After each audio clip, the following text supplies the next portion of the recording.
ಬೇಕು ನನಗೆ. ನನ್ನ ಟ್ಯಾಲೆಂಟ್ ಬಗ್ಗೆ ನೀವು ತಲೆ ಕೆಡಿಸ್ಕೋಬೇಡ್ರಿ ಮೇಷ್ರೆ.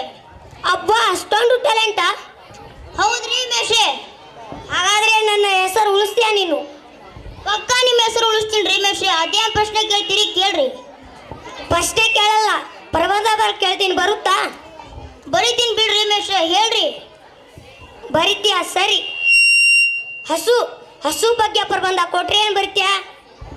ಹಸು ಒಂದು ಸಾಕು ಪ್ರಾಣಿ. ಹಸು ಕಪ್ಪಾಗಿದ್ದರೂ ಬೆಳ್ಳಗಿರೋ ಹಾಲು ಕೊಡುತ್ತದೆ. ಹಾಲಿನಿಂದ ಮೊಸರು ಮಾಡಬಹುದು, ಮೊಸರಿನಿಂದ ಮಜ್ಜಿಗೆ ಮಾಡಬಹುದು, ಮಜ್ಜಿಗೆಯಿಂದ ಬೆಣ್ಣೆ ಮಾಡಬಹುದು, ಬೆಣ್ಣೆಯನ್ನು ಕಾಸಿ ತುಪ್ಪ ಮಾಡಬಹುದು, ತುಪ್ಪದಿಂದ ಎಲ್ಲ ರೀತಿಯ ಸಿಹಿ ತಿಂಡಿ ತಿನಿಸುಗಳನ್ನು ಮಾಡಬಹುದು. ಹಸು ಸಗಣಿಯನ್ನು ಹಾಕುತ್ತದೆ. ಹಸು ಸಾಕ್ ಸಗಣಿ ಹಾಕ್ಬೇಡಪ್ಪ.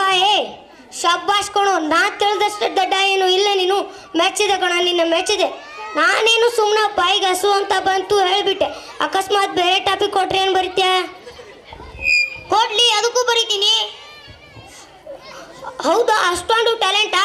ಒಂದು ವೇಳೆ ಕಾರ್ ಬಗ್ಗೆ ಪ್ರಬಂಧ ಕೊಟ್ರೆ ಏನು ಬರಿತೀಯ? ಕಾರು 4 ಚಕ್ರದ ವಾಹನ.